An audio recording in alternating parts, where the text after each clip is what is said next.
Welcome to KHM Today, your weekly go-to resource for industry news and straight up fun.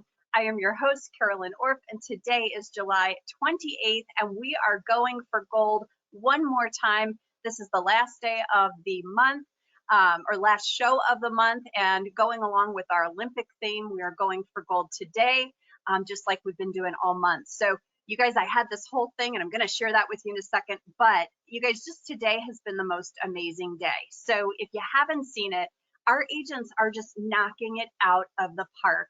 You guys, Matt Walgren from the education team is featured in Vax Compass magazine this month. Mandy Goddard was just on Coffee Talk with Vicki Freed, live from Cruise 360. Who else? Oh, Susie Flores, who is here today with us. She was in Glamour magazine, quoted as an advisor. We've seen so many fantastic posts on Facebook about agents reaching that next level in their journey. So I just today is just so full of emotion, and I am just loving seeing everyone reach their goals and have fun with this job again. So speaking of gold, last week I found a little gold of my own while doing some hometown sightseeing, which I never ever do. My instinct is to jump on an airplane, never in a car. And I did jump in a car with my 9-year-old nephew, and we did something that he really wanted to do. He's fascinated with gems and big rocks. So we drove an hour into the mountains to Georgetown, Colorado, and we did the Georgetown Loop. We went into the Lebanon mine, which is not an active mine, but you can still visit it. And we went gold panning. So I found my own little, not nuggets, splinters of gold, but it just made my week. So I learned that even you can find gold even in your own backyard. So I found gold, and it's time to show the gold in this week's show. We've got Susie Flores, who just got off the Carnival Horizon. We've got fam feedback. Bill is here to talk to us about cruising the Greek Isles. Ray Snisky is here from Apple Leisure Group. And of course, you guys, you might have heard that Chantelle Nye from the education team received a promotion, and we are so excited for her. And we have a big send-off for her that may or may not include a cocktail that I've created just for her called the Chantelle. Anyways, let's get started. We got a jam-packed show. Please welcome our first guest, Paul Gentili, to KHM. Paul is an agent with us at KHM Travel Group, and he was on our first FAM, part of our FAM Forward series last May when he traveled to Planet Hollywood in Cancun. And this segment is sponsored by Funjet Vacations, your one-stop shop for Mexico, Caribbean, and beyond, and Blue Sky Tours, your travel expert selling Hawaii and the South Pacific only to travel agents. Hi, Paul. Hi, Carolyn. Nice to see you again. Nice to see you. I have to say you have one of the nicest backgrounds I've ever seen. Oh, thank you. Yes. I love the Eiffel Tower in the background. Yeah, right? It's wonderful. Decorate the place, you know. Make it nice. Make it like a real office at home. Exactly. Yeah. So let's start with why you chose the FAM that you chose. You know, time and money, have been a challenge for agents in the last year. So why was this FAM important to you to go on? Well, I've always been a big fan of Blue Diamond Resorts since my first time with them. I've always received great feedback from my clients. And I was supposed to go to Planet Hollywood before the delayed opening with my family. So when this came up, it was like the perfect chance to get there again. My wife was already going to be in Mexico City visiting family, so I knew she would be able to come and join me and make it a nice little family trip. You know. So what did you learn? So I learned that once again, Blue Diamond Resorts, very consistent. I was at Planet Hollywood in Costa Rica on a FAM a couple years ago, and so this Planet Hollywood mirrored it very well. I mean, it had a lot of, the same restaurants, the same quality bed. The dream beds are just amazing, and everything about it, the food, just very consistent. So it was nice to see. I think that's something, as advisors, it's so nice to find a brand of hotel that you can speak so confidently of. You visit it yourself, the restaurants transfer from place to place, it's very easy then to become knowledgeable about that thing. Yes, Did definitely. you find that? Yeah. Oh yeah, it's found definitely some good consistency there, and knowing that they are like that, that they are what they preach, you know. Yeah, Right. yeah. Now, you went on this late May, I think it was, right? So it That's was, I think it was the first one that KHM did. What did it feel like to be back with agents? We've got agents this week at Cruise 360. Many of them haven't seen other agents. They haven't been at an industry event in almost 2 years. What was it like when you were able to see other advisors? oh God, it was so great to see everybody in person again. You know, the whole thing with the virtual meetings and things like that are all nice, but to actually sit down with somebody, share a drink, share a meal, talk about things in person, it was amazing. You know, just to see everybody in person again. And so for anyone that's looking to do a FAM, we've had a lot of new agents join the agency. I know this is a common theme throughout the industry, a lot of new people entering it. What's your advice for someone who is looking for an industry event or a FAM that they can attend? What do they need to look for in order to get the most bang for their buck? I think what's really important is to pick a FAM. If you have a choice of a few of them, try and pick a FAM of a place that you're going to specialize in, or maybe a place that you sell more of. That way you really get to know about that place. It's important that you know the places you're selling. Obviously, why we go on these FAM trips, correct? So pick one in an area that you're going to specialize in. Maybe it's not a FAM, maybe it's a seminar at sea now that cruises are stepping up. If you're going to specialize in cruises, if you're going to specialize in all inclusives, then definitely pick a resort in a place or a FAM in a place that first off you'd like to see yourself, and also that it's something you're going to specialize in. I think that's really important. Have you ever gone on a FAM to a destination and realized, yeah, this isn't a place I want to sell? Or have you just come back always wowed? Let's just say I've never really been to one that I didn't want to sell. There was one I went to, and it wasn't so much a FAM as it was a personal trip. But I always make them a FAM for myself. Every time I do a personal Mm-hmm. trip, I always make a point to connect with management. Um, but it was just after a hurricane, and the place wasn't in its best of condition. Yeah. So, you know, I can't say there's been one place I wouldn't sell. I know that one of our agents early on when we were doing our How to Prep for Your FAM series, she made such an important comment that, in her notes as she was on location, she would say in her note, this isn't the place for me, but this is the type of clientele or the person that it would be great for. So many times we kind of wrap our head around what we like and we forget that other people have other preferences, Yes. and whereby it might not be perfect for us, it probably is perfect for someone else. So I think that's a good lesson. Yeah, I totally agree with you there. Whenever I'm on one of these, I do take notebooks or take notes somehow or another. And as I'm looking around the resort or touring a resort, I think, okay, what client do I have that would like this, or this wouldn't fit somebody, but it might fit somebody else. So yeah, it's Right, really important to kind of take yourself out of it and go, okay, I like this for me, but what would my client base think about it? right, right. Yeah. Well, we thank you for your feedback. We're so glad that you had a good and productive time, and we appreciate you spending time with us today. Okay, it was my pleasure. Oh, before you go, I got to share something with you that I think everyone will like about Planet Hollywood. Um, I picked up this shirt in their shop while they were there. I'll have to stand up so you can read it, probably. But I check see a this out. smartphone. Oh, I love it. So, I love yeah, it. yeah. So I picked it up. I wear it out. You know, it's gets attention. Does it get attention? Oh yeah, oh yeah. Excellent. Since I've come back, I've already did what, 3, 4 different reservations to that resort alone for people I knew it was going to fit. And did you, this is so good. Here I was going to say goodbye, but I'm going to ask you more questions.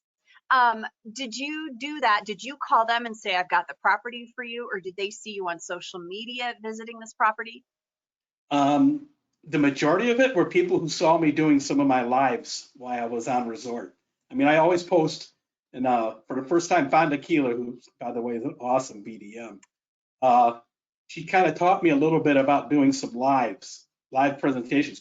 They don't have to be super long. She said, make them quick, just something to catch their attention. So I started doing a bunch of those. I probably did at least a dozen at the different resorts we toured.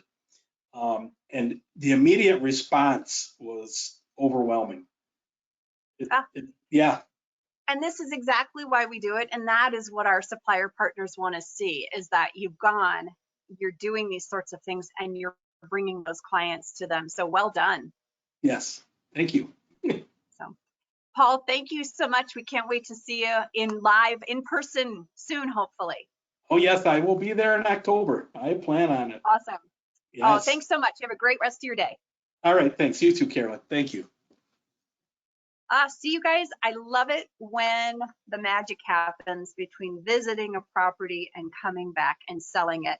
And this next lady was here with us a few weeks ago when we welcomed her to KHM today after she had just gotten off the Freedom of the Seas. We had the most amazing conversation with her and Vicki Freed from Royal Caribbean. And I don't know, there were tears everywhere.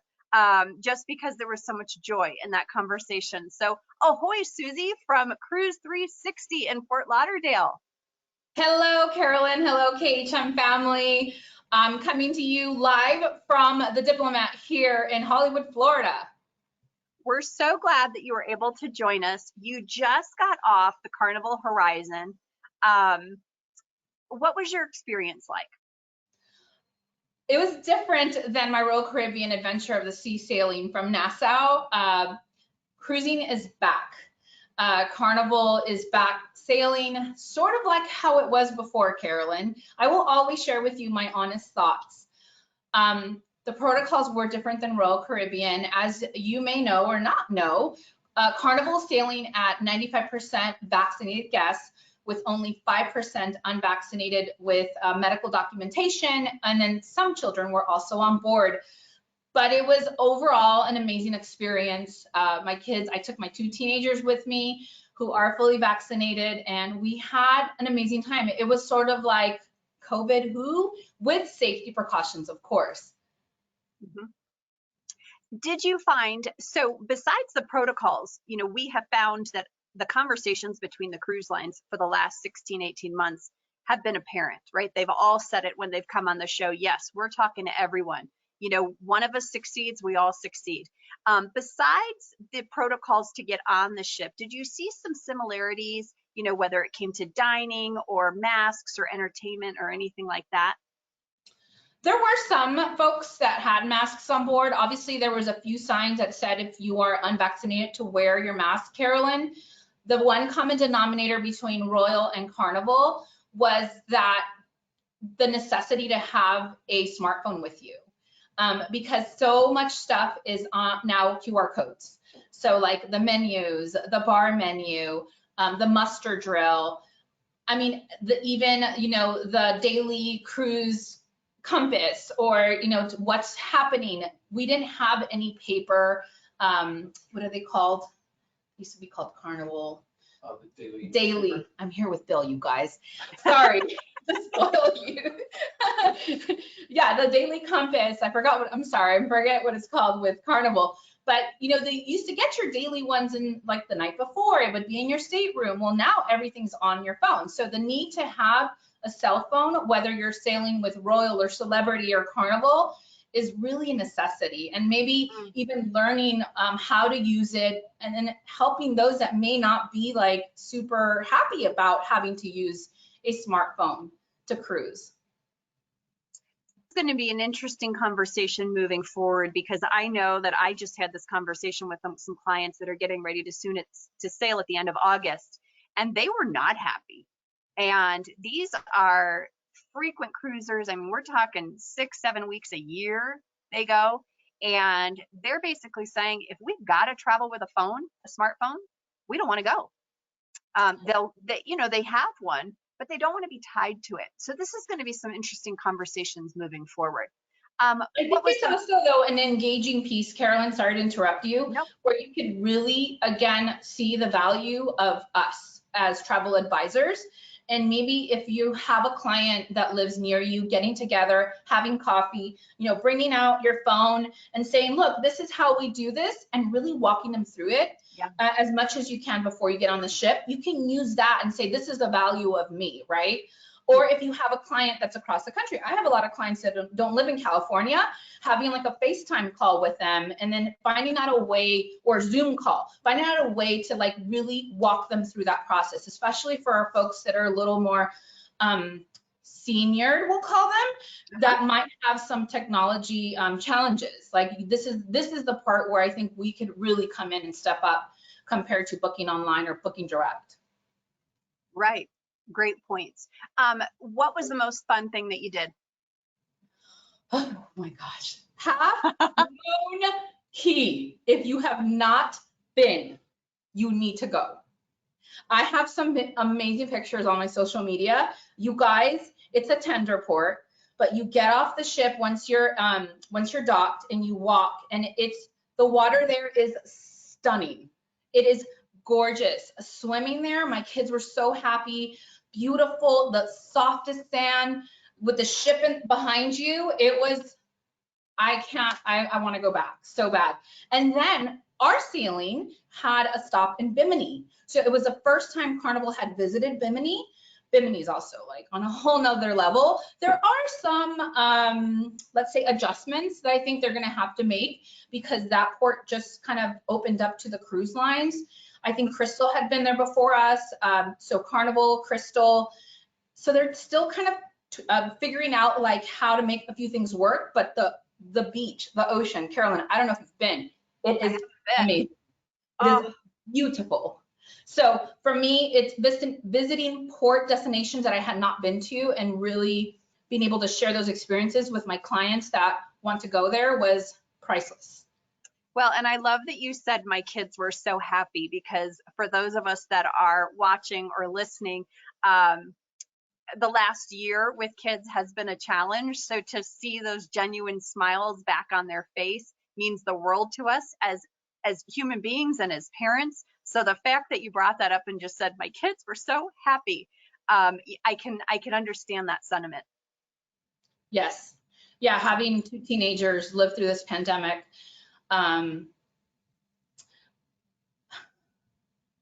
My daughter, gosh, I don't want to do this right now. Well, we'll just say that it was a tough year for everyone, and we are so happy that you are back traveling with your kids, because it clearly brings joy to all of you. So we can't wait. We know you have more sailings in your future, and so we know that you're going to be back on the show very, very soon. So God bless you. Have the best time this week at Cruise 360, and we can't wait to hear about it. Thank you so much. Thank you for having me. I have two more reports that will be coming up soon if you'd love to have me back. Thank you. Yes, we would love to have you. Susie, take care. Have a great time. You guys, it is clear that the last almost 2 years brings out the emotions in all of us. And, it was a struggle across the board for everyone with different situations. So I love seeing the raw emotion, because it brings out the humanity in all of this and what we've all been dealing with. So thank you, Susie, for joining us from Cruise 360 and taking that time. We had the pleasure of welcoming our next guest to one of our very first shows in January. Please welcome back Ray Snisky, Group President for Apple Leisure Group Vacations. Ray, thanks for joining us. Well, thank you so much, Carolyn. I am thrilled to be here, and January seems like it was years ago. Oh my gosh. But it is, it's wonderful. If I could just give a heartfelt gratitude to the whole KHM team, you guys have really been fantastic. And we were still going through a bunch of struggles in January, and I'm here to share that your business is absolutely rocking with us, and we're totally thrilled about that. And just overall, I mean, everyone has seen the surge. There's no secret about that. But we're probably going to finish 2021, knock on wood, about 800,000 passengers above what we predicted we would do in November. There are more ARCs booking ALG vacations today than there was in 2019. So I think about when I first took the job in July, and it was a little bumpy at that time, that time period. But it's great to see the recovery and the collaboration. And so I can't thank you all enough. It's been amazing to just watch as agents post things on Facebook for kind of this big comeback.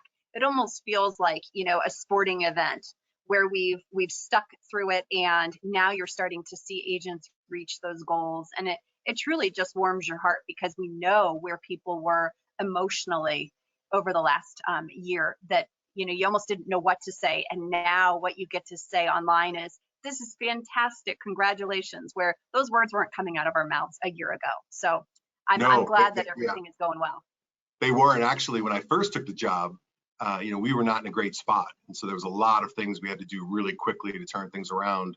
And what was posted, especially in some of those private chats, wasn't always the sweetest thing in the world. So it was almost like someone telling me my child was ugly, right? So I saw those comments and wanted to do everything we could to turn them around. And now I can't tell you how positive things are now. And, we always have more to do, but it's really a tremendous turnaround by our team and partners such as yours. So let's talk about some of the positives over the last couple of months. We've noticed hold times go down. What has been the big change there? And what are you going to continue to do to make sure that continues to happen? Sure. Well, it's a bunch of things. I think that when you look at our industry, we've had some bumpy recovery as an industry. The number of cancellations and schedule changes and issues in some of the destinations and so forth.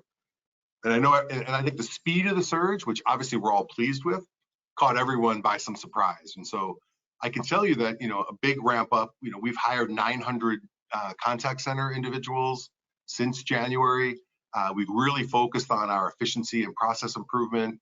I made a commitment into transformation for the organization, and certainly a company of our size and scale. While there's no playbook for shutting, the industry down, there were some things that were exposed. We were growing so rapidly. So we've really done a lot of focus on transformation, process improvements, new technology. We've improved our forecasting process. We've improved productivity. We have 28% higher conversion rate now. So a lot of those things all went into it. It was tough getting people off the phones, the train during that time period. And so we made that commitment as well. And so, as we stand here today, business is booming. Our KPIs are actually even more aggressive, that we're actually performing even more aggressively than our KPIs. We did have some bumps during travel. And, I think that that's something that, we put a lot of energy on. We should just about be resolved in that area. The challenge we have is we just got to find more ways to digitize our relationship and do things more with chat and other types of scenarios, because, we literally have had hundreds of thousands of schedule changes in a week or two period, and so, we don't have 2,000 people in the parking lot ready to jump in when those things happen. And so we've got to learn from that and find new processes and ways to be more efficient together. Yeah. Let me ask you about during travel, because I actually had to call during travel last weekend. I was covering for another agent, and the first option on during travel was, if your client is unhappy with their hotel, press 1. And I thought, well, that's new. I've never heard that before. So when I got lovely Krista on the phone, and she was fantastic, I said, hey, I've got a question for you. I said, I've never ever heard that option before. Is that because more people are in destination and unhappy with their hotel, or is it because you're trying to figure out what calls are coming in, the most of what type of call? And right. And she kind of gave a vague answer. What do you think it is, or what do you know it is? What I can tell you what exactly it is, and that's just pooling it towards the talent that their expertise in that area. And so we're also taking big clusters of the things that are most frequently being requested and getting those to the right people, so that we can leave the during travel team and their expertise for the real critical situations that are happening in a destination. And so it's really just about pooling talent and directing people to the expert. And have you seen that as far as people with their hotels? We've seen it on our end, and I believe it's that same thing you were talking about, that surge in business. And we're selling at 60-70% now, but really these hotels are still staffing on the low side. So people show up and, maybe things aren't exactly the way they thought they were going to be. Managing expectations is still a challenge on our side. But are you seeing that as more of a problem, that people are getting in destination and being like, ugh, I don't like this? Yeah, I haven't really seen that from a hotel perspective as much. Certainly there's always going to be, when you're sending millions of people on vacation, there's going to be those situations occasionally. The problem in destination has been more of the experience and the excursions and those types of things. I think those things have had a little more, especially Hawaii.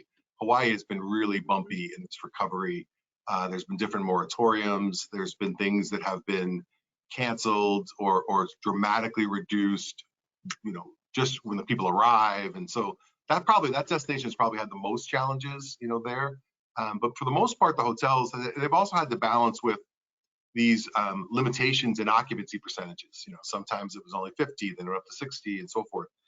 But I really think overall, the hotels have done a fantastic job in servicing the customer. There have been some examples where maybe each hotel wasn't completely back to 100% with every single restaurant open and so forth. And I think that's been just some of the balance. And there has to have been a little bit more patience as we went through this recovery. I think sometimes, and rightfully so, people should expect, what they paid for and so forth. But we are coming out of a global pandemic, and airlines having the ability to bring back pilots and all types of things, I think are taking a little bit longer. You're hearing a lot of stories about people that were on unemployment and not wanting to get off because it was pretty beneficial and not coming back to work. So I think the ramp up of quality workforce has been a little bit of a challenge, more than I expected that it would be as an industry. I thought everyone would be clamoring to come back to work, but it hasn't happened as quickly as we all needed. I agree. And what I found during my travels is the joy that you see in the people's eyes that are at work. They want to be there. They're so happy to be back, and they're like beyond kind and accommodating. I almost feel terrible. The other thing I've seen is just a lot of, and I hate to use the word excessive tipping on the part of Americans. I think that we understood that we did not have the worst of it. And now you're going to these countries where they truly didn't have government assistance. They didn't have things in place to help them with this sort of thing. So we're seeing a lot of generosity, I think, across the board, at least from my travelers. I know other agents have expressed the same thing, where they're going down there and really rewarding for great service. Yeah, they really are. And I think two things there. One is, I think there's been even a heightened renaissance of service. You never know what you miss until you don't have it. So not having clients in their buildings, I definitely think there's been a surge in even being more gracious.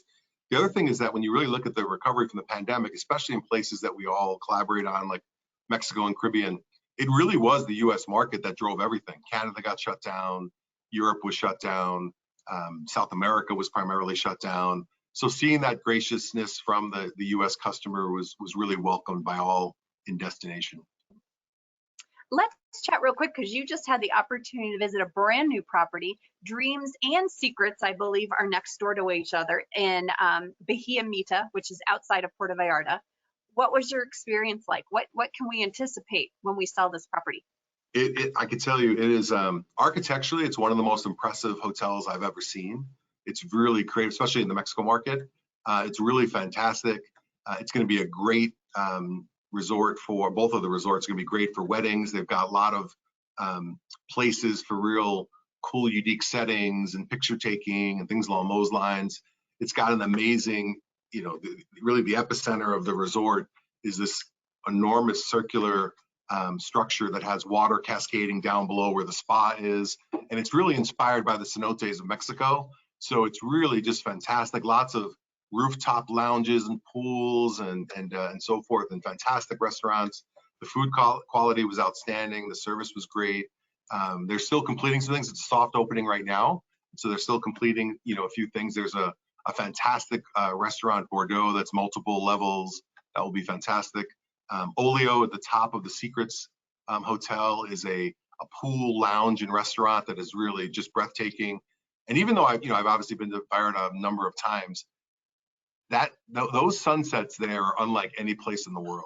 And my breath was pretty much taken away each night and watching it. They look like kind of Italian Renaissance paintings. It was unbelievable. Yes. It almost didn't look real. So I really think it's going to be fantastic. And I'm looking forward to getting everybody out there. Well, and I love Puerto Vallarta because from Denver, it's 2.5 hours. Like I have found myself in Puerto Vallarta faster than I could go skiing for a weekend because of the traffic.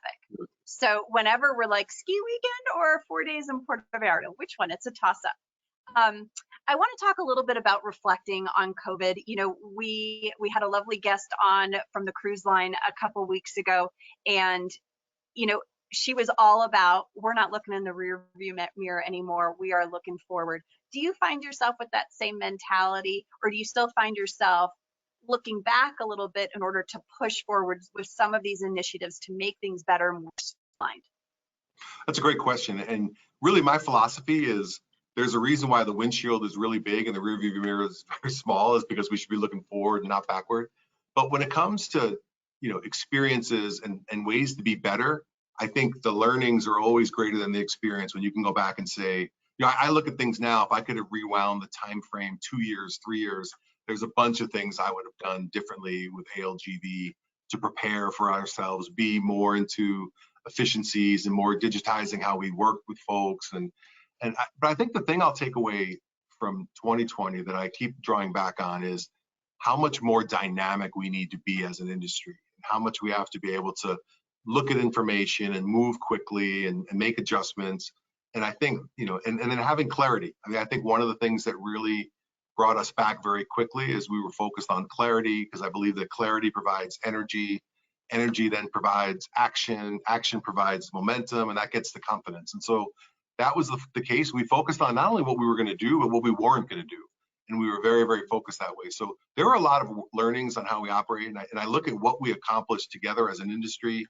And, you know, I almost look back to what were we doing with all of our free time before the pandemic hit? Because amongst all those things, we were deploying new things. We were doing, you know, virtual ascend, you know, we were doing walking on sunshine. We were doing all new marketing, you know, travel logs and all kinds of things to be better as an organization. And, you know, I think that old phrase of necessity is the mother of invention was certainly the case in the pandemic. Right. So before I let you go, you know, I am a firm believer in partnership with suppliers, and I am constantly reflecting on what can I do better within my own business when I pick up that phone and make a phone call, and the other person on the other end of the line is trying to assist me. Do you have advice for advisors as to what we can do for agents to make that communication more efficient and better, and just what do I need to provide to that person on the other end of the line that's quick and easy? I've got it figured out with the email. That I love. And so if you brought chat to Vax or chat, oh gosh, that would just be like excitement for me beyond belief. But what is it that I can do better to make sure that our partnership is efficient and easy when I'm struggling with something?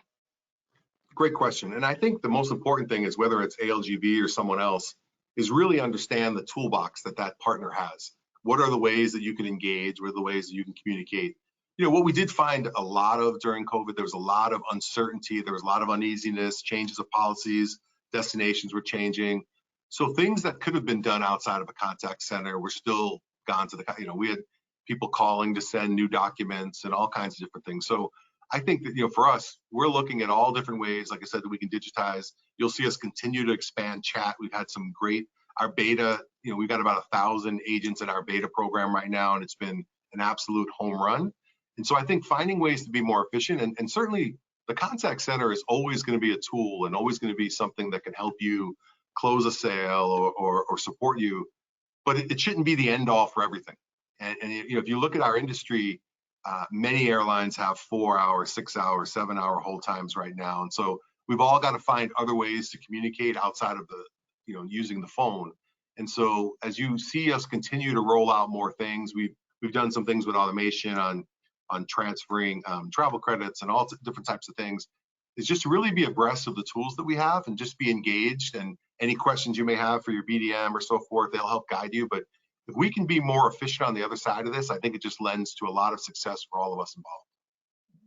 And I will say on the agent part, you know, at least within KHM, and I know we have other agents outside of KHM listening and watching, I have found so many of those tools and reminders in our own Facebook group. You know, when someone learns something new, they post it out there, and gosh, that just helps tenfold. And so, you know, agents continue to use each other as a support and a resource as well. So I can't thank you enough for being here, for being such a great partner to KHM, and I thank you so much for your time. Thank you so much for having me. And once again, tremendous gratitude to the team. I'm really inspired on better days even coming ahead, but it's I can't thank you enough for how we worked together and stuck together over this recovery, and it's been fantastic. So thank you all. Thank you. Have a great rest of your day. You too. Thank you. All right, you guys. I am so excited to welcome our next guest. We're glad he's back in the country. We're going to have to start a new segment called Where in the World is Bill?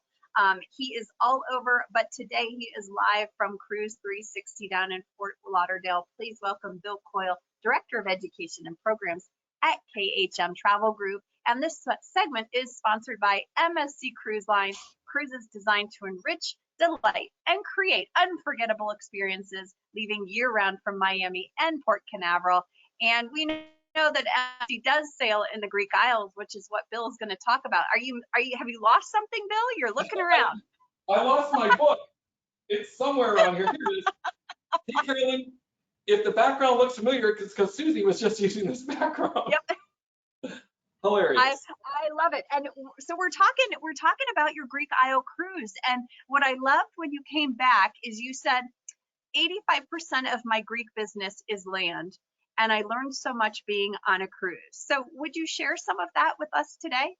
Yeah, Carolyn. So being really, really honest here, like I said, almost 85% of my business for Greece for years has been land, right? You know, two islands, 2 nights on one island, 3 on another, 3 on another, maybe including Athens, whatever the case is, it's been typically land. You get those cruises every now and again, and still everyone comes back and says, oh my gosh, it was unbelievable. And I'm still saying that, but I'm going to say something a little controversial today, that from from a cruise perspective, just from the cruise perspective, right? Showing up to port or to tender, Santorini was not my favorite island. So, and I think Chantelle will agree with you. The idea of being in the caldera in Santorini, right, where you cannot, there's no anchoring in anywhere. I'm sorry, there's no pier anywhere in Santorini because it's the whole island is UNESCO, right? So you have to tender in, right? But the boat can't even drop an anchor. Some boats might be able to if they're a little bit bigger. This ship could not drop an anchor. So this ship was constantly in motion the entire time, and we saw it from land. But then you're looking, and it's this huge mountain, and then there's this beautiful island on top of it, right? So I wanted to have that feel when I got up there to see, oh, it's Santorini, but I didn't see Santorini, right? We just saw this block, like this big wall, and then all of a sudden you go up and there's Santorini. But to get up, like we were on a motor coach because there was quite a few of us. I'm sure you guys saw a lot of our pictures. It was over, gosh, 150 of us there a couple weeks ago. The switchback, right, getting up on this motor coach. And for me, I'm a little jittery about that stuff. As you know, I was just in Cedar Point. I don't like the ride. So this was a little bit jittery. But once you get up there, it's like, oh my gosh, right? It's amazing. So I'm just saying that from that perspective that I'm not a big tender guy, right? So I think that we have to consider that when we're talking to our clients about cruising, especially in the Greek Isles, that a lot of those ports are tender. But I do want to say, I loved Santorini when I was up top. As you guys know, there's a couple of areas in Santorini that are spectacular. And Fira, which is the capital, is where we ultimately got off the ship and back on the ship. But we did see EA, which was a cool town over there where you go to see the sunsets and you see all the beautiful white and blue buildings. That part was amazing. All the food and the shopping was spectacular. There's wineries on there, just absolutely amazing, right? So Santorini from that perspective, including the beach, keeping in mind that it's volcanic rock. So, but the water was crystal clear, right? So the whole time it was just amazing to be on the water there. And then of course the restaurant and the food was just amazing. But I want to say though that when we pulled up, Rhodes was probably one of my favorite favorite islands there. I love roads, as they say in Greece, because you can just pull up and there's the big walled city, right? It's this awesome shopping area of everything from trinkets and trash all the way up to high-end stuff. And I just loved it with restaurants, and it was just beautifully done. So I love roads from that perspective. I know Chantelle has an add-on to that because they went over to the other side of roads and just loved it. Milos, oh my gosh, what an island, Carolyn. I could talk about this all day. Milos is where we were, we chartered some boats and we were able to jump off and swim through the caves. Absolutely. Oh my gosh. The water was amazing. So I'm just saying that it gave me a different perspective to see it the way that I did from a cruising perspective. After all these years, I had never cruised there. And then, of course, Mykonos, the nightclub. I call Mykonos the Kardashian capital of Greece, right? Because it's like nightclub heaven. I just couldn't get over how swanky and cool it was, and the shopping was top of the line. All the food and the drinks, absolutely amazing. So I know you probably have questions. I can go on and on and on forever. Our experience was absolutely fantastic, but it is a big transition destination. There's a lot of transition there, right? Getting on and off the ship, constantly tendering. You know, when you're up there, and don't forget it's hot in the summer, it only rains on some islands 8 to 9 days a year. On Milos, it only rains 4 to 5 days a year, and Milos is huge. Wow. Yeah, and then there's Crete, which is a nice, the old city, and you know, along with the new city, the same as Rhodes. And that was a port where we can pull up to. I'm the type of guy that likes to kind of conquer those ports when you can pull up to them versus the tender, because it's difficult for me to keep track of all of that stuff when it comes to the tender. But all in all, absolutely spectacular. Just the fact that from a cruise perspective, I didn't think Santorini was my favorite. Would you say that for someone looking to sell a cruise versus land, for someone that maybe is not as physically fit, what would you tell them? It's tough. I felt like the Greek Isles was extremely rigorous. You know, you have to be ready to go or you're missing out. It's very port intensive. Absolutely, and that's the key. So Debbie and I, my wife and I, have a group going next year, just friends that we're taking next year. We were supposed to go last year, we were supposed to go this year, now we're going next year. We're on the Odyssey, right? So just think, I just got off of a 1,200 passenger ship that only had 550 people on board, most of them KHM people, but the maneuverability now of 2,000, 3,000, or 4,000 people is going to be even more strenuous, right? Because there's going to be lines, there's going to be a lot of tenders, and you're right, the strenuous part of up and down the hills, just taking the funicular idea, you know, constantly walking up hills for shopping or restaurants or beaches, whatever the case is, it is strenuous, no question. Would you say, and I'll tell you, this is what my kids said, it looks exactly like we thought it would look. That all those images of Greece that you see that are so, you know, played over and over and over again. Yes. When you arrive at some of these ports, it's exactly what you thought it was going to look like. The watercolor is the color you thought. Exactly, except for Santorini. I wanted to see that from the ship. And when I looked and I saw this wall, I thought, where is it? Once we got up there, oh my gosh, Carolyn, you can see the blue and white buildings. Blue and white is their color, obviously, that they've got that registered. All of them have to be a certain color, a certain shade. And when you got up there and you looked down and you saw all of those great either hotels or rentals that have the swimming pools or the jacuzzis, and you're looking down the hill, that's what we see in every single magazine, commercial, all of that. That is when I knew, oh my gosh, I'm in Greece. This is awesome. So I will tell you, best Greek salad, Athens. Best spanakopita, which is the spinach pie, Santorini, 2 doors down from the McDonald's. 2 doors down from McDonald's in Fira is a fantastic Greek bakery, and that is where I had the best spinach pie of my life. And based on everyone's pictures, I was not the only one that tried a Greek salad in every single port of call. I couldn't agree with you more. I was surprised at the variations of the Greek salad. Yes. But one of the things I loved was the watermelon and feta salad. Oh my gosh, I just couldn't stop eating it, and I wanted it everywhere, and they don't necessarily have it everywhere. So it was kind of cool to have that. And the Greek food is above and beyond. You know, It's it's amazing. kind of funny, like when we talk about Italian food in Italy versus in America. Well, baklava in Greece and baklava in America, not the same, right? It just melts in your mouth there. Yes. So watermelon with feta is on my weekly menu with my kids. They love it. So we actually had it Sunday night, and so you can make this at home, and it does taste the same. Yes, and you know, I want to give kudos to Athens. All my life growing up, I heard Athens, oh, old dirty city. Although my father loved it, I have to say that I really enjoyed Athens. I enjoyed the nightlife. I enjoyed the squares where we can have lunch there. Our hotel, oh my gosh, the Electra Palace. Absolutely fantastic property, the natural woods, the quality of service that was there, the bedding, the air conditioning, everything about that was top of the line. Plus the location is amazing because look at that picture of the Acropolis right behind you. I really enjoyed Athens, and don't forget, we had 2 stops. Our cruise had a port in Athens one day that you can see the other side of Athens. So it was kind of cool to do that. So I don't know, there's definitely a variation of interest and qualifications that we need for our clients going there to talk about those transitions in cruising versus doing land. But don't forget, in land, you'll have the same thing because some islands we're ferrying to or we're flying to. So there's going to be transitions there as well. Yes, yes, and timely transitions, because I don't know about you, but you know, the Greek people, they kind of, oh, it's fine, everything's wonderful. So, Everything. you know, you might get there, you might not. But I love it. Oh, we do have a question for you, Bill. Let's see.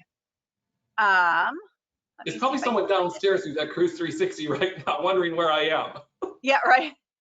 Chantelle, I can't find my question box. Can you pop on and tell me what the question is? Where did my, oh, wait, there we go. Ah, okay. For a land vacation, would you recommend staying in Ia or Fira? Oh my gosh.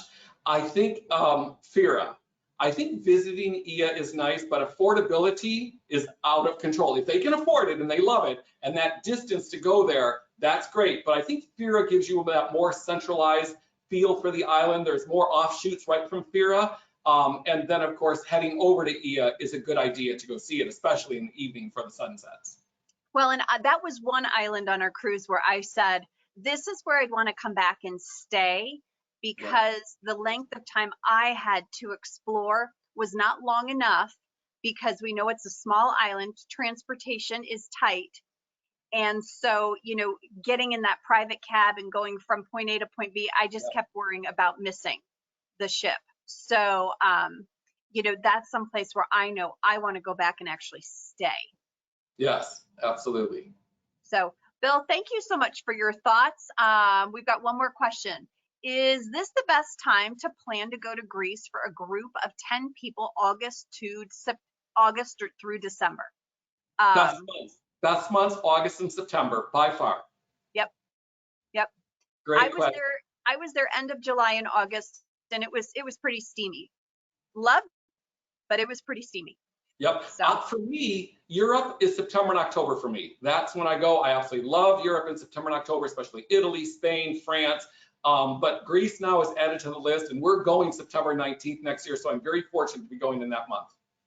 Well, and you don't get, it's a little less crowded because most people are back in school, which makes perfect sense. So, Bill, you're going to stay on with us for our next segment as well, as we welcome Chantelle Nye and Virginia Ambushemi and Matt Walgren to the screen. And we are going to share with you, Chantelle, that your big send-off is sponsored by Sandals and Beaches, and no one does a cocktail better, at least a welcome cocktail or a goodbye cocktail better than them. So, I have created something for you today, but before I start creating, because I don't want to lose my train of thought, for those of you that do not know Chantelle, she has been part of the education and programs team for 5 years, if I remember correctly, and she has received a promotion a few doors down to supplier relations manager, and we can't be more thrilled for you. It is such a perfect fit, and already this week, I'm already calling you about supplier questions. So the fact that we're just sending you off a few doors down, because in all actuality, we're still going to talk 2-3 times a week. I'm sure. Yes, I'm just down the hall. So, but I don't want to speak for VA and Matt. Bill has known you a lot longer than we have, but from the minute we started working together, we were the CNC, multiple chats a week, most of them unrelated to work. There is never let me ask you a quick question. Quick question is 2 hours later. And I have enjoyed every single minute of it. I absolutely adore you. You're one of my favorite people in the world. And I say that only knowing you since last February, before we hit, the craziness. So I just want you to know how much I adore you, so how much I'm so proud that you've taken on this role. I think it's perfect for you, and I will miss you, but know that this is not over. Right, absolutely. I feel the exact same way about you. I feel like we can end each other's sentences, and we met each other one time, and we've been working virtual. Carolyn's in Denver and I'm in Ohio. So I feel the exact same way. I'm very sad to be leaving my team, but I know that I'll still be working with them, just in a different capacity. But it is very, very bittersweet for me. Absolutely. VA Matt, do you want to add something before I introduce my my famous cocktail here that probably is plagiarized from somewhere, but I did not look it up, so I truly did create. I just want to say congratulations. Couldn't have gone to a better person, a more qualified person. I'm glad you're the one that got the role, if anyone had to get it. And are we going to sing Happy Trails or no? You can, Matt. You can. Yes, congratulations, Chantelle. And I agree with what everyone else has said. Couldn't have been a better person for this job. Your experience in this industry is going to pay off for all of us at KHM, because I know you're going to do a fantastic job as a supplier relations director. But I'm going to miss you. I'm going to miss our weekly talks, but again, I'm still here. I love this family. I mean, Matt has lived in Puerto Vallarta, California. Now he's in Dallas, and Virginia, you're in San Antonio. But this team right here, these people right here, we have become a family. COVID brought us together virtually. Yeah. You would never think that, that could happen, but it really did. And I don't know of any other people that I would love to work with. It's been a blessing to me. You all have been a blessing to me and my life. And I love you all. And I know this isn't the end. It's just see you later. Like I said, I'm down the hall. So. and if we have an in-person meeting, it's going to be in your office. Okay, yeah. Deal. I've got table and chairs right behind me. Wait, here. Yep. Can I announce? Bill, I want to give you a chance to speak as well. First of all, Chantelle, you're my sister, and I love you. And today I listened to the opening statements for Cruise 360, and there was a lot of talk about the past, right? And the past and how it's impacted us.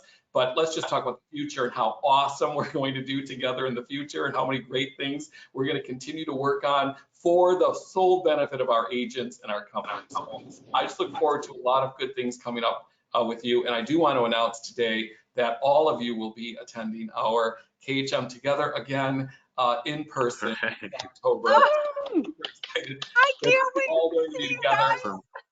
I just want to go take a cocktail right down to Chantelle's new office, and we can all just party right in there together. Oh my gosh. Well, I was thinking today about this, and it's not funny. It's so real the way KHM works, right?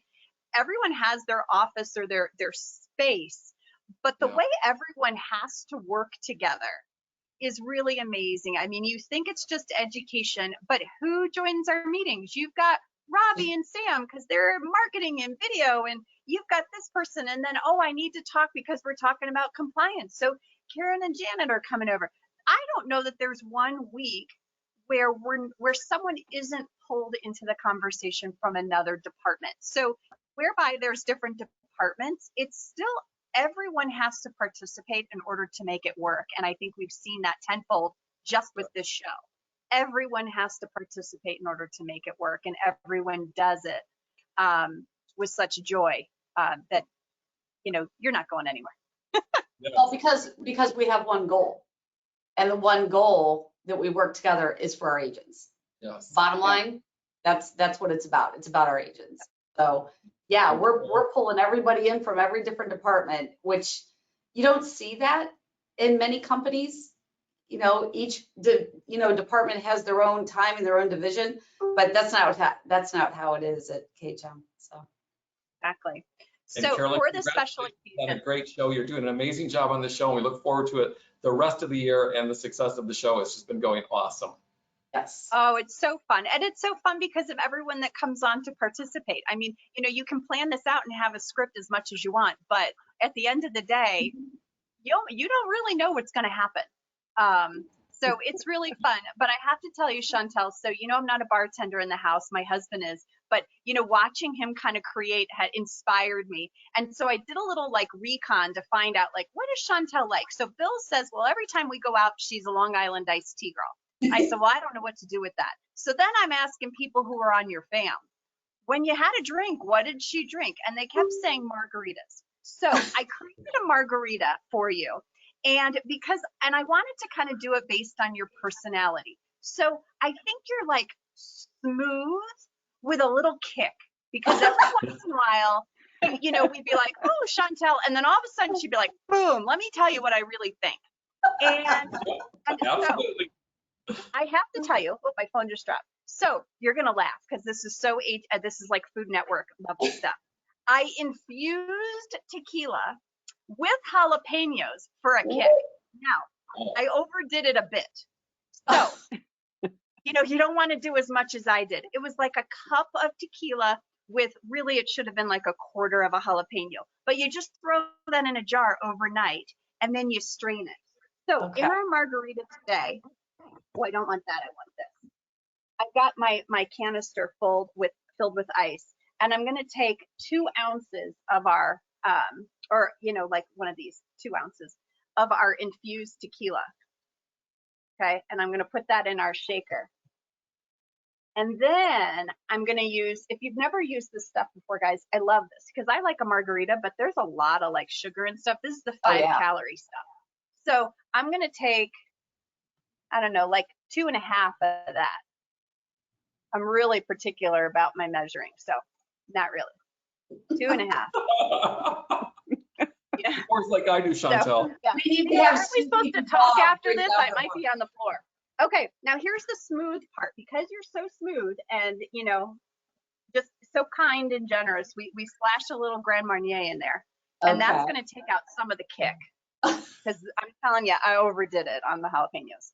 So I'm going to add a little bit more to that. By the time you like took a sip. I'm going to tell you, I couldn't even drink the whole thing.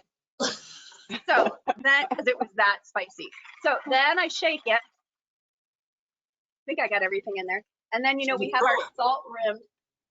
our salt rimmed glass. Okay. I can never get this thing off, but technically it should come off. Oh, but that there looks we great. go. Doesn't that look yummy? That looks delicious. Cheers to you, Chantelle. I'm the only one that's going to be on the floor in just about a second when I taste this, because now it's been like brewing for a while. So cheers to you. We're so proud of you, and we're excited to see what happens next. Thank Cheers. you so much. I love you all very much. Love you, Chantelle. Cheers. Oh my gosh. That bottle of water. And I will tell you, you can smell the jalapeno really just before you even taste it. Okay, before my mouth burns off. You guys, it's been a great show. Thank you so much for joining us. We thank our show sponsor and our segment sponsors today. We thank our amazing guests who came out and showed such passion for the things that they love the most, and that's the travel industry. Make sure you check YouTube tomorrow if you want to watch the show again. And don't forget, we're a podcast now too, so you can listen to us while you sit in traffic. Next month, we move into our back to school theme. I know it's hard to think about that we're going back to school, but we've got all sorts of things to help you take your business to the next level. See, already I'm All right, you guys. Chantel, enjoy your new role. Bill, enjoy Thank you. Cruisin 360. VA and Thank Matt, you. we'll see you next week. Thanks, guys. Have a great Thank you rest of your all. day. Bye. Bye, everybody. Love you all.